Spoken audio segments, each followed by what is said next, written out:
नमस्कार दर्शकों, स्वदेश न्यूज के इस खास कार्यक्रम सबकी बात में आप सबका स्वागत है। आज मेरे साथ एक बहुत ही खास मेहमान है। हम सब की लाइफ में टीचर का एक बहुत बड़ा महत्व होता है। सही टीचर मिल जाए और सही गाइडेंस मिल जाए तो पूरी जिंदगी संवर जाती है। ऐसे ही बहुत सारी लड़कियों की जिंदगी संवार रही हैं, संवार चुकी हैं और भी संवार रही हैं। डॉक्टर उषा खरे आज मेरे साथ हैं। प्रिंसिपल हैं जहांगीराबाद में गवर्नमेंट स्कूल की, और उन्होंने अधिकांश गरीब लड़कियों को पढ़ाया, पढ़ने के लिए प्रेरित किया, उनके माँ बाप को गाइड किया कि पढ़ने का और एजुकेशन की क्या वैल्यू है लाइफ में, उनकी फीस दी, बहुत सारा कुछ किया। और आज उनमें से बहुत सारी लड़कियां अपने पैरों पे खड़ी हैं। चलिए आज हम उनसे बात करेंगे और समझेंगे कि इस तरह का जो उन्होंने एक राह चुनी है वो क्यों और कैसे वो सक्सेस होती जा रही हैं। मैम, स्वदेश न्यूज़ चैनल में और हमारे इस कार्यक्रम सबकी बात में बहुत बहुत स्वागत है आपका। नमस्कार। नमस्कार। हम अक्सर जो है बात करते हैं, इंटरव्यू करते हैं पॉलिटिशियंस, सेलिब्रिटीज़, अलग अलग अचीवर्स, लेकिन आज बड़ा अच्छा लग रहा है आपसे बात करके। आप वो काम कर रही हैं गरीब तबके की लड़कियों को, उनके माँ बाप को प्रेरणा से उनको गाइड करके स्कूल में लाना, पढ़ाना, फिर आज वो सब इंडिपेंडेंट बन गई हैं, नौकरी कर रही हैं, अपनी अपनी लाइफ में खुश हैं। तो ये पूरा जो आपने चेंज आप एक लाई हैं, तो बहुत इंस्पायरिंग स्टोरी है। तो थोड़ा सा इसके बारे में बताइए, बाकी फिर बातें हम बाद में करेंगे। धन्यवाद आपका, आपने मुझे यहाँ बुलाया। और जहाँ तक आपने क्षेत्र की बात की, तो मैं आपको बताऊंगी मुझे सबसे अच्छा जहांगीराबाद में ही लग रहा है।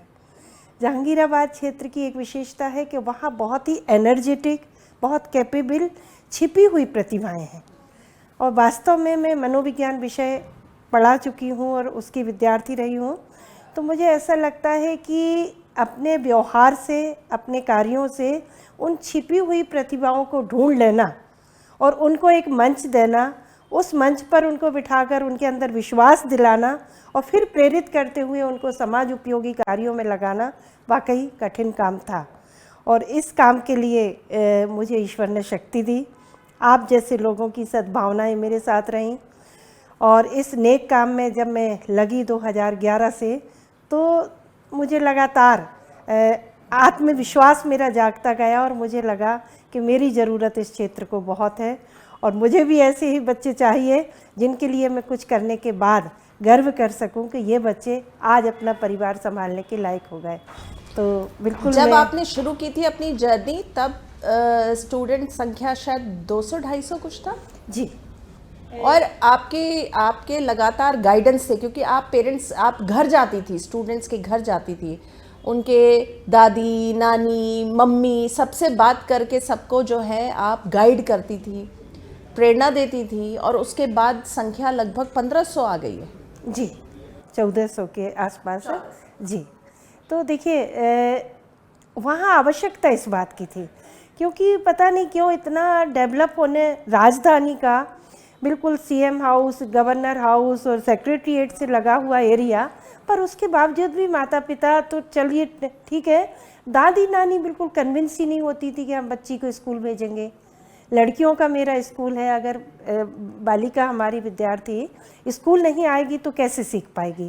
कहते बच्चे का होलिस्टिक डेवलपमेंट तो तब होता है जब वो बच्ची घर से निकलने का टाइम मिलाना सीखे, स्कूल तक सुरक्षित भाव से आना सीखे, फिर स्कूल की प्रेयर की लाइन में लगना सीखे, सुनना सीखे, उसके बाद उस पर चिंतन मनन करके कुछ सीखना सीखे, तभी तो शिक्षा का उद्देश्य पूरा होता है। पर यदि आप घर में बिठा के चाहेंगे कि हमारी बच्ची घर में बैठ के पास हो जाए, घर में बैठ के उसको वजीफ़ा मिल जाए, घर में बैठ के उसको किताबें मिल जाएं, तो ये तो संभव नहीं था। इसलिए मुझे कई पेरेंट्स के घर भी जाना पड़ा, दादियों से, नानियों से, उनके जो अब्बू होते थे, अम्मी, सबसे मिलना पड़ा और समझाना पड़ा, और सभी ने समझने की कोशिश की।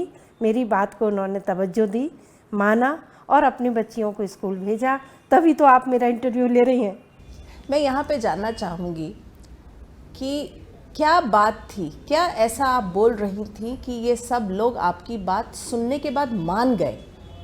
क्योंकि ये प्रोसेस, ये चेंज लाना सबसे डिफ़िकल्ट चीज़ है। देखिए, इसके पीछे बैकग्राउंड मेरा ये है कि मैं मतलब मान के चलिए पिछले 25 वर्षों से राज्य स्तर पर शिक्षक प्रशिक्षण कार्यक्रम की भी कोर ग्रुप की कोऑर्डिनेटर रही हूँ और हूँ अभी भी। तो मुझे शिक्षक प्रशिक्षण देते देते देते देते एक ये अनुभव प्राप्त हुआ, ये मेरा कौशल डेवलप हुआ कि मैं अगर समझाना चाहूँ तो लोग मेरी बात समझ जाते हैं। अब आप खुद देखिए, हम 21वीं सदी में रन कर रहे हैं। 21वीं सदी की चुनौतियों की तरफ आप आइए, कितना कठिन दौर है ये। आज पूरा विश्व एक मुट्ठी में आ चुका है। एक देश दूसरे देश से कंपटीशन, प्रतिस्पर्धा में है। अगर हम अपने देश की इतनी विशाल जनसंख्या को पढ़ाएंगे लिखाएंगे नहीं, समझदार नहीं बनाएंगे, उन चुनौतियों का सामना करने के लायक उनके अंदर वो ताकत विकसित नहीं करेंगे, वो कौशल विकसित नहीं करेंगे, तो बताइए हम तो पीछे रह जाएंगे। इसलिए मैंने जितनी भी चुनौतियां मुझे दिख रही थी, उन सब पर मैंने काम किया। माता पिता से लेकर बच्चों से लेकर उनको खेल खेल में बाल केंद्रित शिक्षा देने की कोशिश की। रोचक गतिविधियां मैंने ईजाद की, डेवलप की, और उसके बाद उन बच्चों ने भी मेरा साथ दिया, कम्युनिटी ने मेरा साथ दिया, मेरे शिक्षकों ने, जो कि मेरी ज्ञानेंद्रियां हैं, सारा कर तो पाई मैं अपने शिक्षकों की दम पर, तो उन लोगों ने मेरा साथ दिया।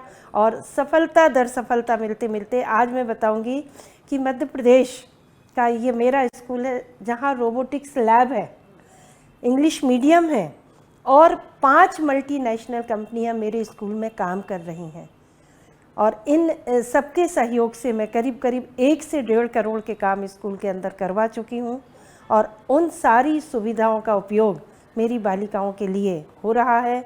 मेरे शिक्षक भी दक्ष हो रहे हैं और समाज में जाकर वो अपना इस कौशल का प्रदर्शन करते हुए अपनी जीविका का उपार्जन कर रहे हैं। और मुझे बहुत अच्छा लगा आपका ये जैसे आप अपनी पूरी बात बता रही हैं, जर्नी बता रही हैं। मैं उम्मीद करती हूँ कि इससे और भी लोग जो हैं प्रेरणा लें और कोशिश करें, क्योंकि कहा यह जाता है कि हमको हर वक्त we must give back to society, हमें कुछ देना चाहिए, हर वक्त लेने की कोशिश है। तो आप तो दे ही रही हैं। आपने बच्चों की फीस भरी, उन लोगों को यूनिफॉर्म खरीद के दिया और भी सब कुछ करती गई। तो एक मतलब बिल्कुल मन में वो नहीं हुआ कि आप अपने पैसे से यूनिफॉर्म खरीद रही थी, फीस भर रही थी, सब कुछ आप देती जा रही थी। देखिए, ये बहुत छोटे छोटे इंसेंटिव हैं, ये इतनी बड़ी राशियां नहीं थी जो खुशियों से बढ़ के हों। पैसा तो हाथ का मैल होता है, आता जाता रहता है, पर यदि हम कभी किसी बच्चे के ज़िंदगी के उस टर्निंग पॉइंट पर, मान लीजिए बच्ची 10th में है, 10वीं प्रारंभिक परीक्षा बोर्ड की फ़ीस जो है, अगर बच्ची के माता पिता नहीं भर रहे हैं और हमने 10-20 बच्चियों की फ़ीस भर के उसका 1 साल बचा लिया, तो एक पहला मोटिवेशन ज़िंदगी का उसको मिला। अगर वो बच्ची पास हो जाती है और कक्षा 11वीं में आ जाती है, 12वीं कर लेती है, तो आप ये मान के चलिए कि उस पूरे परिवार की वो धुरी बनेगी। उस परिवार के लिए ही नहीं, मोहल्ले के लिए एक एग्जाम्पल सेट होगी कि इस लड़की ने इतनी विपरीत परिस्थितियों में इतनी कठिन 2 बोर्ड की परीक्षाएं पास की हैं, और वो लड़की आप लिख कर रख लीजिए, जीवन में कभी डिफीट नहीं होगी, और कितनी भी मुश्किलें क्यों ना आए वो पास होती चली जाएगी। तो अंततः आपका, हमारा सबका उद्देश्य तो यही होता ना कि हमारा अच्छा समाज बने, हमारे बच्चे शिक्षित हों, सब हों, हमारे देश का, प्रदेश का, मोहल्ले का, सबका भला करें। तो शिक्षा के उद्देश्य तो यही है जो हमने 1984 में पढ़े थे, और तब से उन्हीं के ऊपर मैं काम कर रही हूँ। जी बिल्कुल, आपने बताया भी था कि आपका बैकग्राउंड, आप एक बहुत ही एक सागर के पास एक गांव से आती हैं। जी, ग्रामीण क्षेत्र आपका बैकग्राउंड रहा। जी, आपके फादर हेडमास्टर थे। जी। तो जितना आपके अंदर ये जो भी आपके अंदर जितना कुछ आया है, मुझे लगता है आपके फादर से आया है। आपने उनको देखा, हेडमास्टर थे, वो सोशल सर्विस में भी इन्वॉल्व रहते थे, तो वो चीज़ें आप एकदम आपके लिए गाइडिंग फोर्स बन गई और उसको आपने अपने जीवन में उतार दिया।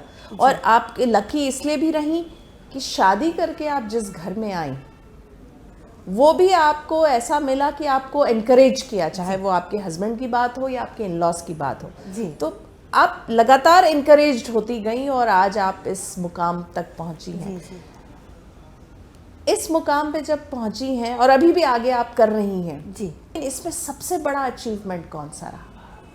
जी, सबसे बड़ा अचीवमेंट ऐसा मुझे लगता है कि वो बालिकाएं जो बिल्कुल निराश हो गई थी, अब आप देखिए कि मान लीजिए 12th पास बच्ची, उसकी अंक सूची में डिस्टिंक्शन के 5-5 डी लगे हुए हैं और उसके माता पिता 84, 86, 90% पास बच्ची की मार्कशीट को देखना भी ना पसंद करें और उस बच्ची से कह दें हमारे पास कॉलेज की फीस भरने पैसे नहीं हैं।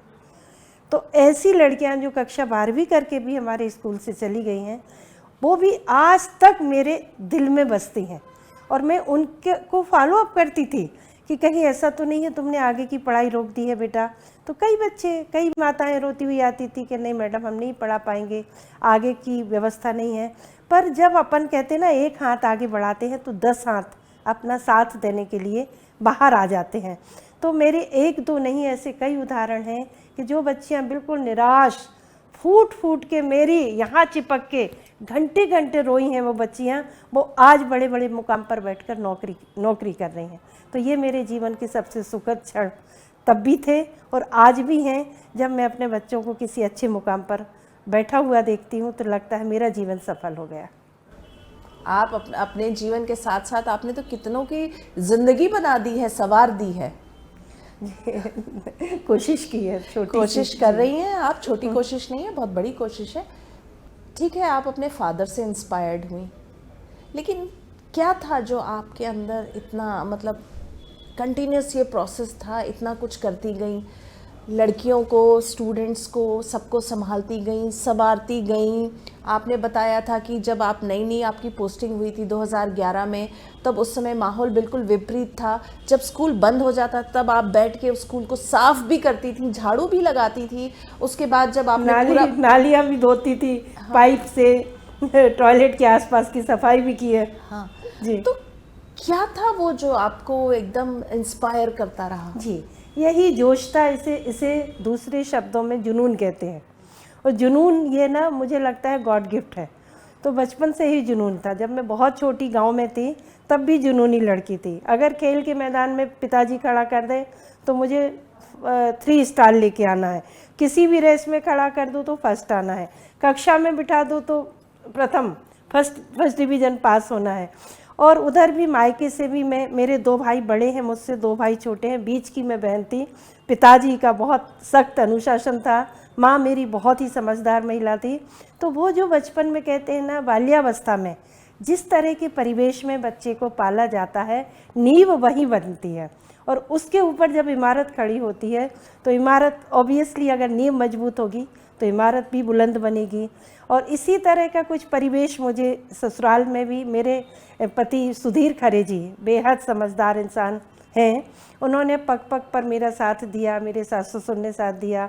और ये कह लीजिए कि मुझे जिस भी चुनौती का, जिस भी कार्य को किसी ने विश्वास के साथ सौंपा, मैंने उसमें 100% मेहनत की, कोशिश की कि मैं इसको करके पूरा करूं।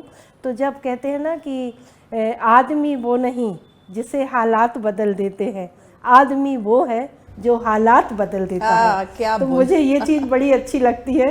तो मैंने हालात बदलने के लिए, आपने पूरे हालात बदले, बदले। हस्बैंड की आपने जिक्र किया, तो हस्बैंड ने कभी भी नहीं टोका? आप इतना जो पैसा था सब फीस में, कभी यूनिफॉर्म, कभी कुछ, सब में आप सब लोगों को देती जा रही थी। मेरे हस्बैंड ने तो जब मेरी पोस्टिंग उस स्कूल में हुई और जब मैंने उनको बताया कि ऐसी ऐसी स्थिति है, बच्चियां 200-400 रुपये के पीछे परीक्षा में नहीं बैठ पाती, तो हस्बैंड ने और मेरे बच्चों ने तो अपना जन्मदिन मनाना ही बंद कर दिया। शादी की सालगिरह का भी जो 200, 400, 500, 1000 रुपये खर्च होता था वो भी मुझे पकड़ा देते थे कि लो तुम किसी बच्ची की फ़ीस भर देना। और जब मैं केबीसी में 25 लाख रुपया जीत कर आई तो सबसे पहले मेरे हस्बैंड ने कहा था कि बच्चों के भाग्य से तुम्हें जो ख्याति फेम मिला है वो तुम रख लो और पैसा जो है वो बच्चों पे लगा दो।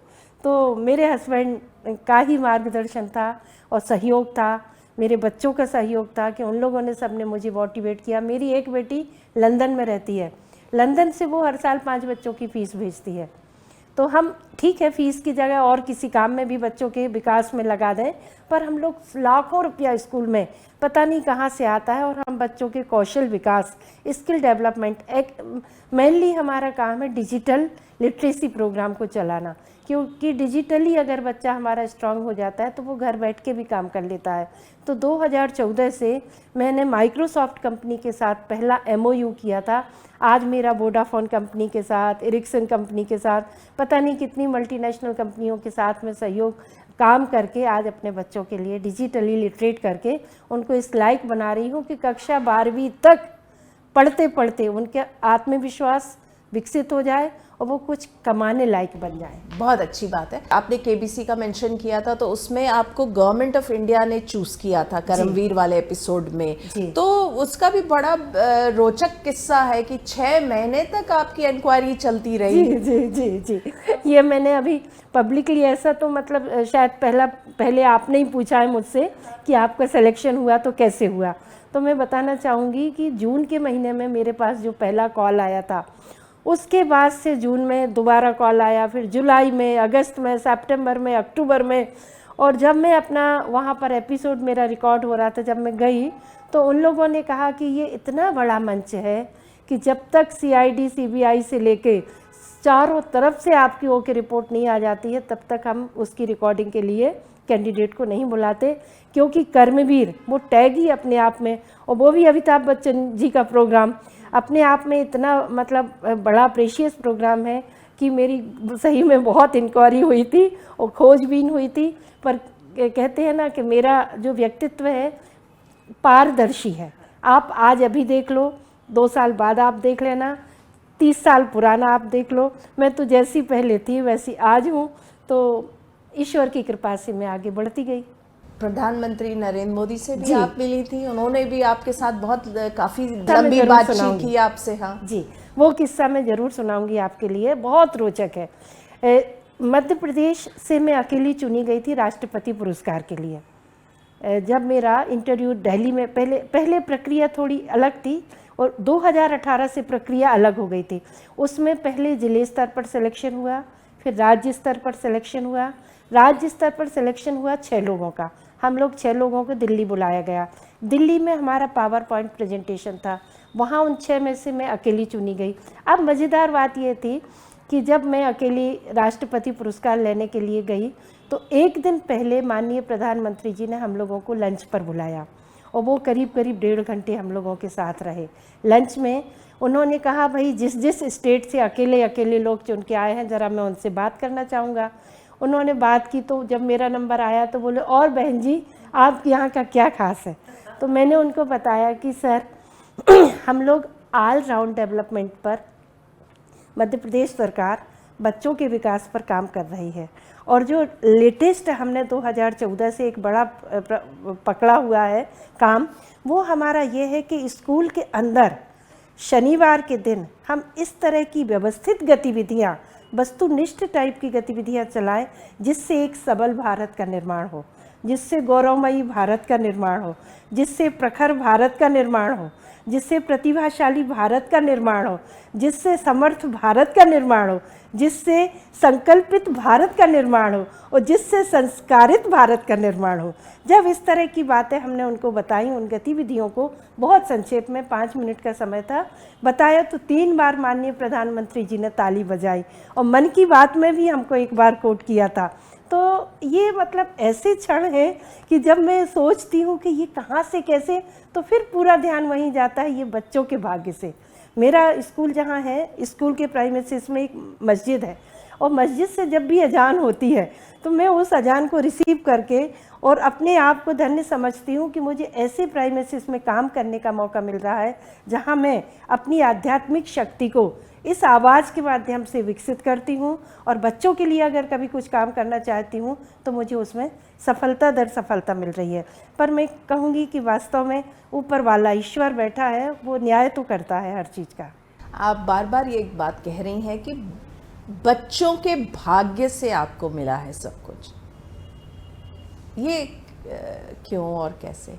देखिए, बच्चों के भाग कहते हैं ना कि बच्चे मन के सच्चे ईश्वर का रूप होते हैं। जो हमारे स्कूल की छात्राएं हैं, 1400 बच्चियां हैं, वो तो मिट्टी के लौंदे हैं। उनको जैसा शेप देना चाहेंगे शिक्षक, वैसा शेप दे लेंगे। परिवार के लोग जिस माहौल में डालना चाहेंगे ढल जाएंगे। व्यक्तित्व के ऊपर दो चीज़ों का बहुत प्रभाव पड़ता है, एक तो वंशानुक्रम का, दूसरा वातावरण का। तो वंशानुक्रम में तो हम कुछ नहीं कर सकते, वो तो हमने जन्म जिस माता पिता से लिया है वो गुण लक्षण आएंगे। पर वातावरण अगर आज हम बहुत अच्छा दे देते हैं तो आप देखिए ना, पूरे विश्व में इस समय कैसा संकट छाया हुआ है। आप ये जो न्यूज़ चैनल कोई सी भी लगा लो, जहाँ हम देख रहे हैं कि इतने लड़ाई झगड़े, इतना विवाद, इतना मनमुटाव, इतना सब चल रहा है, आज किसी की जान सुरक्षित नहीं हो रही है। तो यदि हम बाल्यावस्था में अपने बच्चों को संस्कार देने पर काम करेंगे, घर का वातावरण अच्छा रखेंगे, तो क्यों हमारे बच्चे गलत रास्ते पर जाएंगे। तो मेरा कहना यही रहता है कि बच्चों के लिए काम करने में जो सुख है और जो संतोष मिलता है वो कहीं नहीं मिलता है। और वास्तव में बच्चों जो अचीवमेंट होते हैं वो मुझे लगता है बच्चों के भाग्य से ही होते हैं। इतनी शोहरत आपको मिली हुई है, कैसा महसूस करती हैं? ये तो मुझे कभी सोचने ही में नहीं आता ये शोहरत है। मुझे तो जैसे जैसे शोहरत मिलती जाती है एक अजीब सी जिम्मेदारी और फील होने लगती है, अरे अब तो ये भी करना है। तो वर्तमान में मुझे नगर निगम का भी ब्रांड एम्बेसडर बनाया हुआ है। अभी हाल ही में चुनाव संपन्न हुए, उसका स्वीप आइकॉन बना दिया। जब स्वीप आइकॉन बनाया तो मुझे लगा मैं एक एक बच्चे तक पहुंच जाऊं और उन बच्चों से कहूं कि बेटा वोट डालने वाले दिन अपने मम्मी पापा का हाथ पकड़ के बूथ तक ले जाना। जब मुझे महापौर ने बनाया इसका ब्रांड एम्बेसडर स्वच्छता का, तो मुझे लगा हमारा कोई पार्क गंदा नहीं होना चाहिए, हमारी कोई नाली गंदी नहीं होनी चाहिए। मैंने अपने स्कूल में स्वच्छता ब्रिगेड तैयार की। आज मेरे स्कूल की 1000 लड़कियां 2500 फैमिली तक पहुंच चुकी हैं और वो उनको समझाने का काम करती हैं, उनको जोड़ने का काम करती हैं, उनसे जानकारियां लेके आती हैं, हमसे शेयर करती हैं। तो मैं कह रही हूँ कि एक जो बानर सेना हमारी है स्कूल की, ऐसे हर स्कूल में बच्चे हैं। अगर शिक्षक और प्रिंसिपल और समाज चाहे तो हम बच्चों के माध्यम से पूरा संसार बदल सकते हैं। बच्चों की शक्ति को पहचानना चाहिए, उस पर विश्वास करना चाहिए और उनके लिए जितना बन सके अच्छे से अच्छा काम करना चाहिए। हमारे समाज में आपने देखा होगा ओवर द इयर्स टीचर्स को वो स्थान नहीं मिला है जो मिलना चाहिए। जैसे हम लोग IAS IPS या इस तरह के जो होता है, शिक्षकों को उतना मान सम्मान नहीं मिलता। आपके मन में कभी होता है? आपको हालांकि बहुत मिल रहा है। जी देखिए, मुझे जो सम्मान मिल रहा है वो मुझे ज़्यादा प्रभावित नहीं करता है। मैं ये कहती हूँ कि शिक्षक को कभी भी सम्मान का मौका होने ही नहीं चाहिए। एक कक्षा में जब वो जाता है और 40 बच्चे जब उसकी बात को ध्यान से सुनते हैं, खड़े होकर अभिवादन करते हैं और उसके पढ़ाए हुए पीरियड के बाद जो उनकी आंखों में चमक पैदा होती है, उससे बड़ा सम्मान कुछ नहीं होता है। तो शिक्षक तो स्वतः आत्मसम्मान उसका बना रहे, इसकी कोशिश करना चाहिए। और ये समाज करे या ना करे, हम अपने आप को लोगों को कुछ देने वाला ही समझते हैं, हम लेने वाला नहीं। तो ईश्वर ने शिक्षक बनाकर हमारे ऊपर जो उपकार किया है, मैं तो मानूंगी कि शिक्षकों को आत्मसम्मान से जीना चाहिए। हम किसी सम्मान के मोहताज एकदम नहीं हैं। जाते जाते आप हमारे स्वदेश न्यूज़ के दर्शकों को क्या कहना चाहेंगी? जी, स्वदेश का सबसे पहले तो मैं बहुत बहुत धन्यवाद, उनका आभार प्रकट करती हूँ। उनके अच्छी इस चैनल के लिए बहुत सारी मेरी शुभकामनाएं। और मैं यही कहना चाहूँगी कि आपने मुझे यहाँ बुलाकर मेरी बात रखने का जो अवसर दिया है, आप ऐसे ही बातों को उजागर करिए और समाज के लिए जो भी शिक्षक लोग अच्छा काम कर रहे हैं उनके कार्यों को पहचानिए और हम लोगों के साथ जुड़कर आप भी समाज सेवा में हम सबके साथ बच्चों के हित में काम करने के लिए हमें प्रोत्साहित कीजिए। और बहुत बहुत आपका आभार, बहुत बहुत आपका धन्यवाद। आप हमारे चैनल के ऑफिस में आई, आपने सबकी बात को अपना समय दिया और इतनी इंस्पायरिंग आपने बातें बताई। आपको बहुत बहुत धन्यवाद। धन्यवाद, आपका भी बहुत बहुत धन्यवाद। Thank you so much. तो दर्शकों, हमने आपको मिलवाया डॉक्टर उषा खरे से। प्रिंसिपल हैं गवर्नमेंट स्कूल में, लेकिन उनकी जो पूरी जर्नी है बहुत इंस्पायरिंग है। वो और उनकी पूरी फैमिली उन्होंने सब कुछ किया और सब कुछ कर रही हैं कि लड़कियां पढ़ें, सेल्फ रिलायंट बने, अपने ज़िंदगी को संवारें। तो इस बार के एपिसोड में बस इतना ही। अगले हफ्ते हम एक बार फिर से मुलाकात करेंगे एक नए मेहमान के साथ। तब तक के लिए दीजिए हमें आज्ञा। नमस्कार। ऐसे ही वीडियोस को लाइक, शेयर, फॉलो और YouTube को सब्सक्राइब कर बेल आइकॉन दबाना ना भूलें और ताज़ा अपडेट्स के लिए हमारी वेबसाइट swedeshlive.com पर जरूर जाएं।